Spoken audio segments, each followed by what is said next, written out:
All right, guys.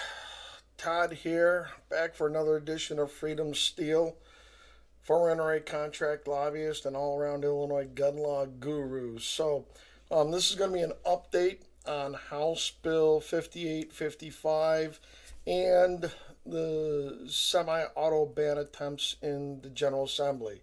So, 5855 has gotten all the attention. It is since they introduced that bill, that's the one they're having hearings on, but it's more than 5855, and I'll explain in a minute. So, 5855 probably will not be the final version of whatever we see. I think the anti gunners got out over their skis.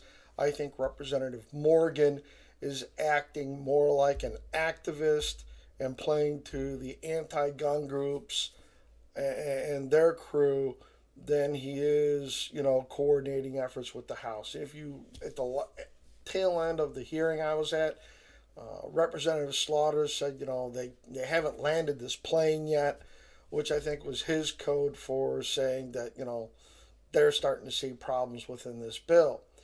So, whatever is in 5855 probably will not be the final language. I think the components are all there. I think red flag, age restrictions like the under 21 stuff, new sales ban, regulations on possession, magazine ban. I think all those components are there. I think that's what we're going to see.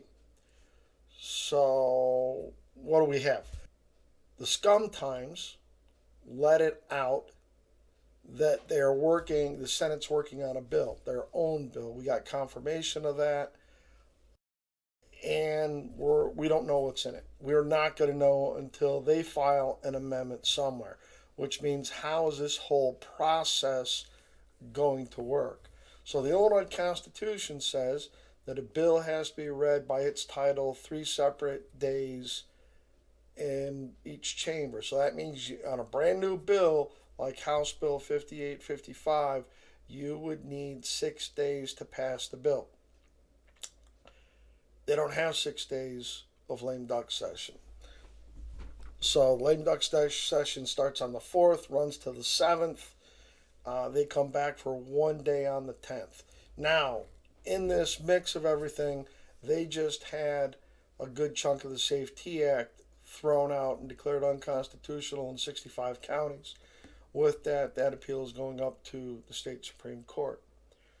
So they don't have the time. So what they're going to have to do is they threw 5855 out there as a vehicle for language to have something to talk about.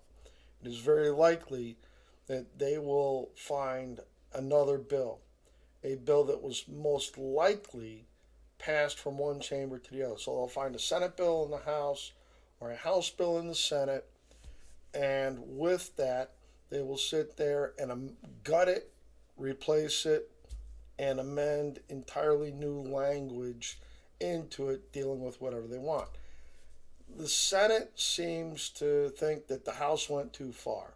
We are also hearing that the efforts by the sponsor in the House were not coordinated with the Speaker.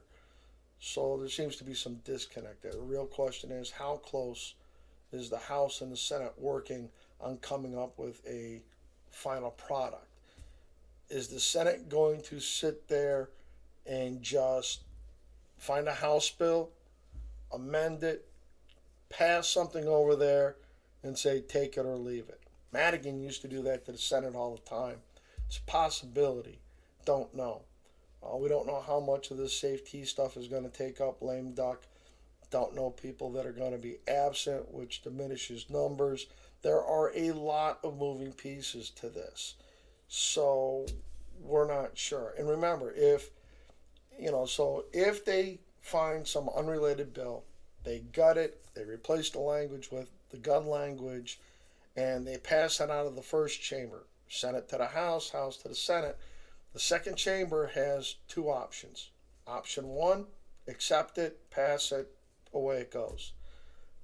If they don't get the votes for it, they can hold it and see if they can break arms, get the votes.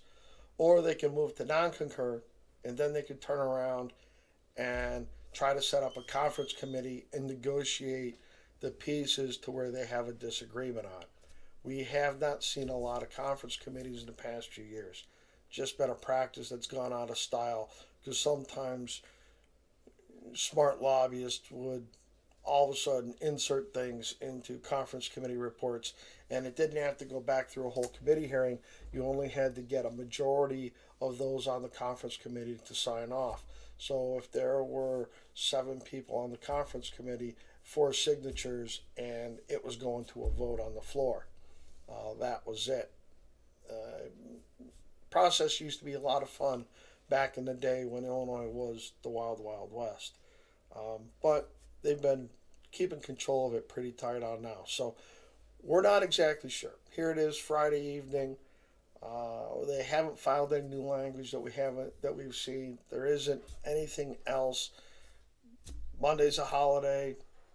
Tuesday we'll see if anything starts to pop before the lame duck session. But it all depends. It wouldn't be surprising to me if some staff members are working through a chunk of this weekend trying to put something together. We could see something in the lame duck session. We don't know. We're not the guys driving the train, but we're constantly running the trap lines trying to figure out what's out there to get you guys the latest information. Just be prepared that if something pops, it's going to pop at the last minute. We're not going to get a ton of notice about it, and we'll see what there is. With that, I will put the links in the bottom here again for challenges, because there are groups that are going to be challenging this, whatever passes. Any gun ban that passes, any restrictions on the sales, any restrictions on magazines, restrictions on ownership, possession, use, anything like that. Those things are all going to be challenged. And you've got the Aurora Sportsmen's Club, you've got FFL Illinois, you've got Gun Saves Lives are working in a coalition with Illinois Federation of Outdoor Resources and other groups to sit there and really pull things together to make sure that we are going to have a strong, robust legal team and a challenge to whatever comes our way. So with that, hey, as always, like, subscribe, hit that notification bell so you can get up to speed on any developments that happen here in Illinois and what's going on. Really, the only thing we're kind of waiting on is to see if the Naperville suit, if the judge does issue an injunction there pretty quick, because that would be pretty important. If the judge in the Naperville lawsuit issues an injunction, then that's going to kind of really send a signal to Springfield. Hopefully it would throw a big wet blanket on it, but we'll see. Haven't seen anything happen here at close of business today just yet, but that's what there is. So with all that, guys, you have yourself a good weekend. Have a happy new year. We'll see you on the other side, and as always, frag out.